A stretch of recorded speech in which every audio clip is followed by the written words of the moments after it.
Good evening to all.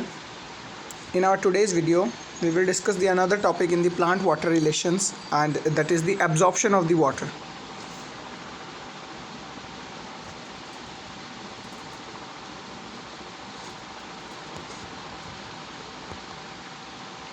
There are two pathways in the plant-water relation. One is the absorption of the water and another is the transport of the water in the plant.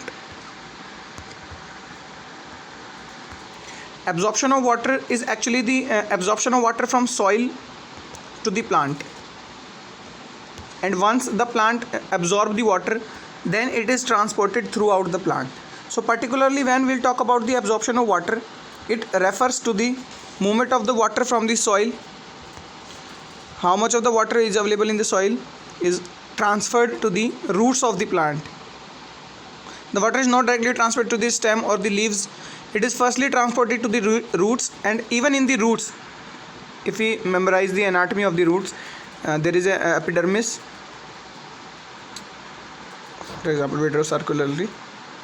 This is the epidermis. After the epidermis, there is the region of cortex, ground tissues, and the vascular tissues. In the vascular tissues, the xylem is the main responsible tissue for the transport of the water. So accumulation of the water from the soil to the roots, and particularly to the root xylem, is called the water absorption.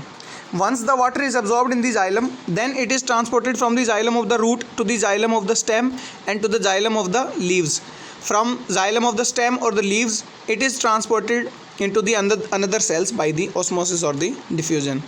So movement of the water from soil to the roots xylem is called the absorption, and remaining transport of the water from roots xylem to the stem xylem or leaf xylem or anywhere in the plant is called the transport of the water. So we will first study about the absorption of the water.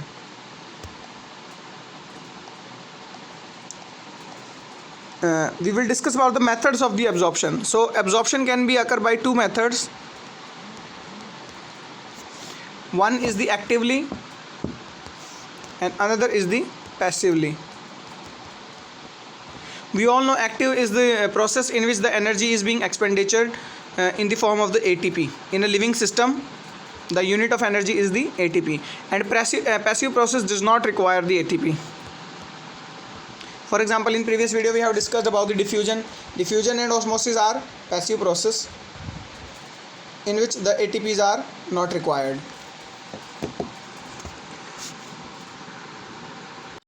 We will start with the active absorption first.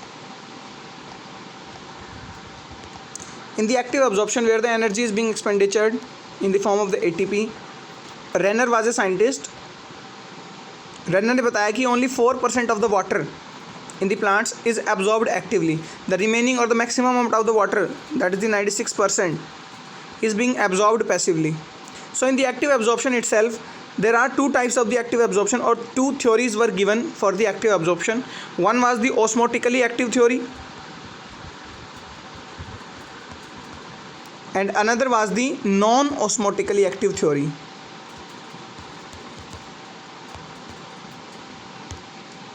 In one theory, in the osmotically active theory, the scientists told that the water absorption, the active water absorption, is occur by osmotical methods. But we all know osmotic is a passive process. So how a plant can accumulate water osmotically active? So that we will discuss in this theory. In the non-osmotically active theory, the water is being absorbed non-osmotically, means direct or actively. So we will first start with the osmotically active theory. Osmotically active theory में क्या होता है? Suppose these are the roots and this is the soil. Roots क्या करती हैं? Active जो है transport आपका, तो एनर्जी खर्च करती हैं, एटीपी खर्च करती हैं. एटीपी प्रोड्यूस कैसे होते हैं? By the process of respiration. So they expenditure their energy and accumulate salts और ions from the soil. Roots जो होती हैं साल्ट्स को एक्यूमुलेट कर लेती हैं, ठीक है. आउटर एनवायरनमेंट से इन्होंने साल्ट्स को लिया. जैसे किसी सेल के अंदर सॉल्ट एक्यूमुलेट होंगे तो सॉल्यूट कंसंट्रेशन क्या होगी? इंक्रीज.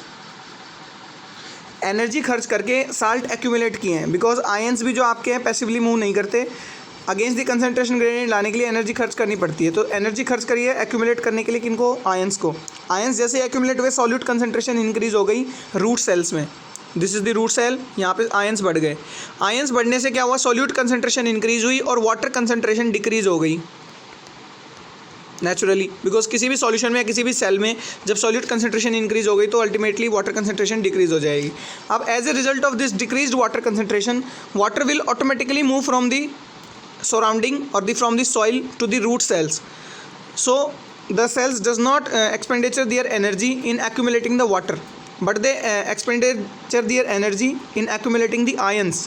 तो क्योंकि आयंस को लेने के लिए एनर्जी खर्च करी है, इसलिए हम इसको डायरेक्ट क्या है, एक्टिव एब्जॉर्प्शन बोल रहे हैं। वाटर तो ऑस्मोटिकली मूव कर रहा है from their higher concentration to lower concentration without any energy, because यहाँ पे आपका इनडायरेक्टली क्या हो गया, आयंस एक्यूमुलेट होने की वजह से वाटर पोटेंशियल डिक्रीज हो गया। आयंस आए तो वाटर कंसंट्रेशन डिक्रीज हो गई, उसकी वजह से अपने आप वाटर आउटसाइड से इनसाइड मूव कर रहा है या एब्जॉर्ब हो रहा है सेल के अंदर, इसीलिए इसको बोलते हैं एक्टिव ऑस्मोटिकली या ऑस्मोटिकली एक्टिव थ्योरी, बिकॉज आ रहा है ऑस्मोसिस से बट है एक्टिव प्रोसेस। अगर आयंस एक्यूमुलेट नहीं होते एक्टिवली तो ये अपने आप वाटर नहीं आता। This is the osmotically active theory. In the another active theory और the another active process which is the non osmotically active theory, उसमें क्या होता है, ये आपकी सेल्स हैं, यहाँ पे वाटर कंसंट्रेशन हाइयर है सपोज और बाहर कंसंट्रेशन लो है। Even in this condition the cells expendage their energy, ATP खर्च करते हैं अपने, और even against the concentration gradient, बाहर वाटर कम है अंदर ज़्यादा है, बाहर जाना चाहिए था पानी लेकिन बाहर से वाटर को अब्जॉर्ब करते हैं अपनी तरफ। चाहे सेल में वेल इनफ अमाउंट में वाटर प्रेजेंट भी है फिर भी जो है वाटर को अपटेक करते रहेंगे अपनी एनर्जी को खर्च करके। तो यहाँ पे ऑस्मोसिस नहीं हो रहा बिकॉज यहाँ पे opposite against the concentration gradient water move कर रहा है फ्रॉम लोअर टू हायर, इसीलिए नॉन ऑस्मोटिकली एक्टिव है। So both osmotically active as well as non osmotically active are active process. Osmotically active में आयंस को accumulate करने के लिए एनर्जी खर्च हो रही है और नॉन ऑस्मोटिकली एक्टिव में डायरेक्ट वाटर मॉलिक्यूल्स को एब्जॉर्ब करने के लिए एनर्जी खर्च हो रही है। Okay, so almost 4% to 5% of the water is absorbed only actively, and this occurs mainly during the time of the night, because passive absorption जो होता है वो डे टाइम में होता है ट्रांसपिरेशन की वजह से, which we will discuss. Night time में जब ट्रांसपिरेशन नहीं हो रहा, सनलाइट अवेलेबल नहीं है, डे टाइम नहीं है, उस टाइम आपका रूट सेल्स जो होती हैं वो अपनी एनर्जी खर्च करके वाटर को एक्यूमुलेट करते रहते हैं। ठीक है, इवन प्लांट के अंदर वाटर है फिर भी वो एक्यूमुलेट करते रहेंगे because against the concentration gradient कर रहे हैं। उसकी वजह से जो ये वाटर एक्यूमुलेट होता जा रहा है, एब्जॉर्ब होता जा रहा है, ये कुछ डिस्टेंस तक ट्रांसपोर्ट भी हो जाता है, और अगर जिन पौधों की हाइट छोटी होती है उनमें लीव्स के थ्रू बाहर भी आ जाता है ये वाटर। ओके, जिसको हम गटेशन बोलते हैं। तो रूट नाइट के टाइम में रूट्स में ये हाई प्रेशर जनरेट हो जाता है, पॉजिटिव रूट प्रेशर बोलते हैं इसको। So this root pressure is responsible for the guttation. So guttation is the exudation of the xylem sap through the leaves. Xylem का जो सैप है, ये जो वाटर है, ये जाइलम से ट्रांसपोर्ट होता हुआ बाहर निकल रहा है लीव से, तो ओस की बूंद की तरह दिखाई देता है मॉर्निंग के टाइम में, इसको हम गटेशन बोलते हैं। जैसे ही मॉर्निंग हुई, सनलाइट निकली तो ट्रांसपोर्ट शुरू हो जाएगा, ये रूट प्रेशर ब्रेक हो जाएगा, it will changes into the negative root pressure. So this is the active absorption. Now let's just talk about the passive absorption. Passive absorption is without any energy, ATP खर्च नहीं होते इसमें। Passive process है, simply high concentration से low concentration में water move करेगा। Okay, water will move from its potential which is called the water potential, and water will move from its higher water potential to lower water potential. Which is the main or responsible force in the passive process? It will be the transpiration. We all know what is transpiration, the evaporation of the water from the leaves of the plant. ठीक है, तो transpiration की वजह से क्या होता है, जो आपके लीव्स हैं, this is the stem, this is the root, these are the branches and this is the leaves. जैसे ही ट्रांसपिरेशन स्टार्ट हुआ तो लीव्स का वाटर पोटेंशियल डिक्रीज हो गया because the water loses from the leaves. So water जैसे ही loss हुआ, so it will demand water from something, और यहाँ पे कंसंट्रेशन लो हो गई लीव्स में, but as compare to leaves stem में वाटर कंसंट्रेशन हाइयर है, so they will demand the water from stem. Stem से वाटर लीव में चला जाएगा और फिर इवेपोरेट होता रहेगा। जैसे ही स्टेम में वाटर कम हुआ, stem will demand the water from roots. Roots जो कि सॉइल के कॉन्टैक्ट में, वहाँ पे वाटर ज़्यादा है, बट फाइनली एक लिमिट के बाद रूट में भी वाटर कम हो गया, तो रूट का ये जो वाटर कम हुआ इसकी वजह से रूट सेल्स की जो वाटर कंसंट्रेशन है या वाटर पोटेंशियल है वो डिक्रीज हो गया, और बाहर सॉइल में वाटर ज़्यादा है, सो वाटर विल ऑटोमेटिकली और passively move from the surrounding to the xylem of the roots, means water will absorbed passively, अपने आप एस ऑस्मोसिस के through without expenditure of any energy it will absorbed in the root cells. Once it will be absorbed in the root cells it will transported to the other parts of the plant which is called the transport of the water. So main responsible force क्या हुआ आपका? Transpiration, क्योंकि transpiration की वजह से एक negative pressure generate हुआ, negative hydrostatic pressure generate हुआ which is being pulling the water from the root to the stem and to the stem to the leaves. Leaves जो है वो स्टेम से वाटर पुल कर रहे हैं और स्टेम जो है रूट से, और रूट फाइनली कहाँ से पुल करेगी वाटर को? सराउंडिंग मीडियम से, सॉइल से, विद द कंसंट्रेशन ग्रेडियंट. अगर कंक्लूड किया जाए तो हम ये कह सकते हैं कि जो आपका एक्टिव एब्जॉर्प्शन है वो बाई रूट्स है.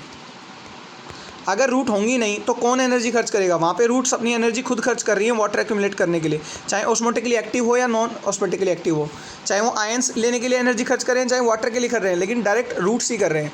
बट पैसिव जो होगा वो बाई रूट्स नहीं होगा, वो थ्रू द रूट्स होगा. उसमें रूट्स का कोई रोल नहीं है. अगर यहाँ पे स्टेम है, यहाँ पे लीफ है, रूट नहीं भी होती, डायरेक्ट स्टेम कॉन्टैक्ट में होता सॉइल के, तो क्योंकि यहाँ वाटर अब कम हो जाता तो सॉइल डिमांड करता, जो स्टेम है वो डिमांड करता सॉइल से वाटर, तो स्टेम में भी अपने आप आ जाता. तो अगर रूट्स को रिमूव भी कर दिया जाए तो भी वाटर डायरेक्ट स्टेम में भी एक्यूमुलेट हो जाएगा सॉइल के through due to the negative hydrostatic pressure और the concentration gradient. Okay, so इसमें रूट्स का डायरेक्ट कोई रोल नहीं है पैसिव में, वो केवल एक मीडियम, एक रास्ता है, इसलिए इसको बोलते हैं absorption through the roots and active is called by the roots, absorption by the roots, because roots are directly expenditure the energy. So most of the absorption is the passive during the daytime and very less, approx 4 to 5% is the active absorption. The same concept will be applied in the transport of the water. Transport of water is also passive as well as active. The passive transport will be during the time of transpiration, means during the daytime, and active absorption is due to the root pressure, and root pressure is generated by the active absorption itself. So both of these things, the absorption as well as the transport, are linked with each other. So that's all for today. Have a nice day.